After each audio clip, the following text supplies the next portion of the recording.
in the jailhouse tonight. Some fish in the jailhouse tonight. Some fish in the jailhouse tonight.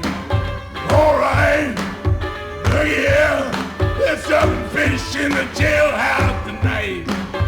Oh boy. There's some fish in Tom the Waits is an American blues slash jazz slash experimental singer, songwriter, and musician. He started out as a jazz musician and singer in 1971, vocal jazz, and he morphed into more blues folk area. And then as time went on, he got some decidedly experimental elements going on in his music. He's created a kind of hobo slash beat poet persona. He's been incredibly successful worldwide. He's also worked as an actor.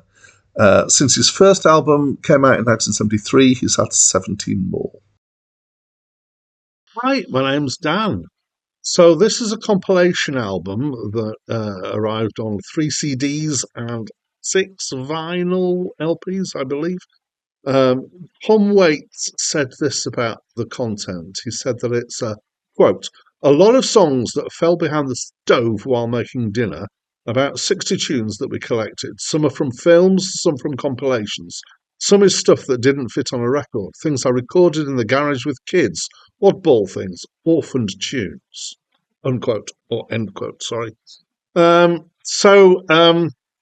it's organised in 3 sets, which is these 3 names begin with B.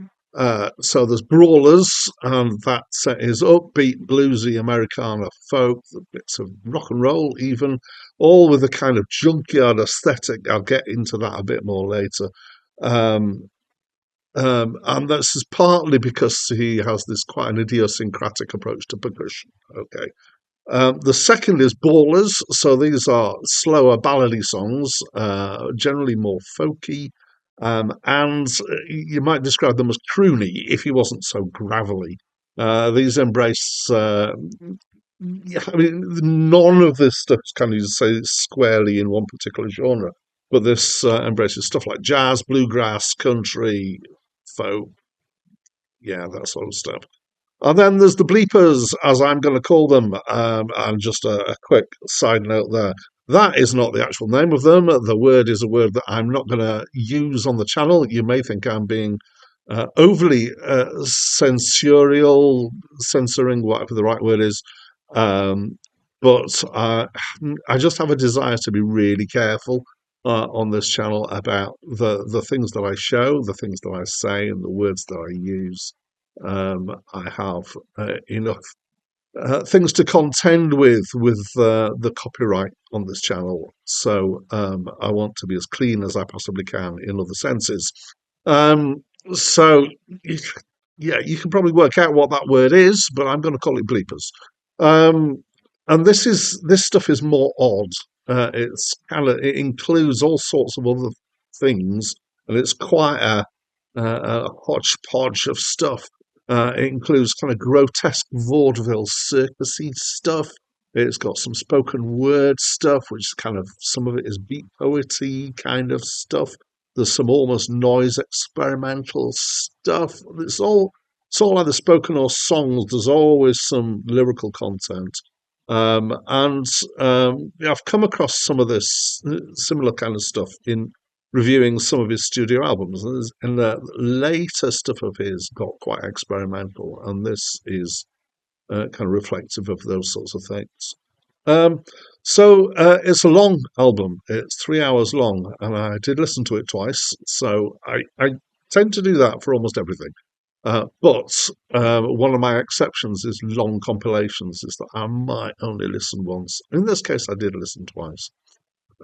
Tom Waits has a very particular voice. Is kind of affected gravelly. I don't know what his natural voice for speaking or singing is like. I suspect that it's quite gravelly, but there are times when you can tell he's putting it on even more to make it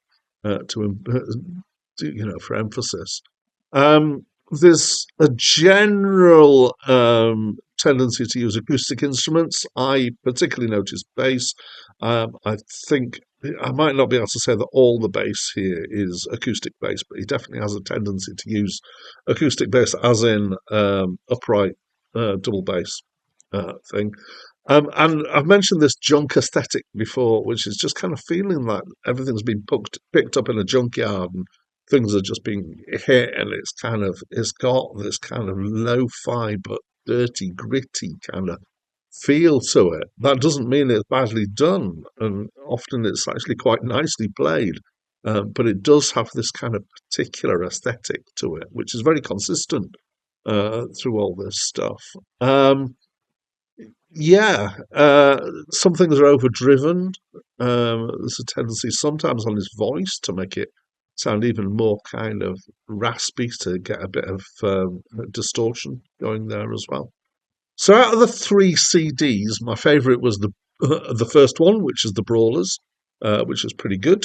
I yeah definitely like the upbeat stuff. I felt that it was coherent and it worked well. The Ballers was, I would say, still okay. There's some interesting subject matter in the songs in the main. I mean, there is throughout. His approach to themes is quite, yeah, curious. But I found it less engaging musically, so I think that's, so the nature of the music. And his music, in particular, in this, is that I like the more upbeat stuff, by which I don't mean happy, I just mean kind of faster and more rhythmic. The third CD is pretty bonkers. So it's interesting, but it's seriously odd at times. Um, it's all done with a huge amount of commitment to it. So it has that kind of he's not poking fun at himself in this, but there is a certain kind of wry humour over the whole thing. Mostly, the subject matter is story songs talking about different circumstances. I don't know if any of this is autobiographical. I'm fairly sure it can't all be. I mean, some of it isn't stuff that he's written either. It's taken from other places as well. I'm not generally, so thinking about the last CD, I'm not generally in favour of spoken word stuff on music albums. I think it has a different kind of attention that you pay to it. And I think there are exceptions to this. There are ways of doing spoken word that means that the kind of attention that you give it is more similar to the kind of attention that you give for songs.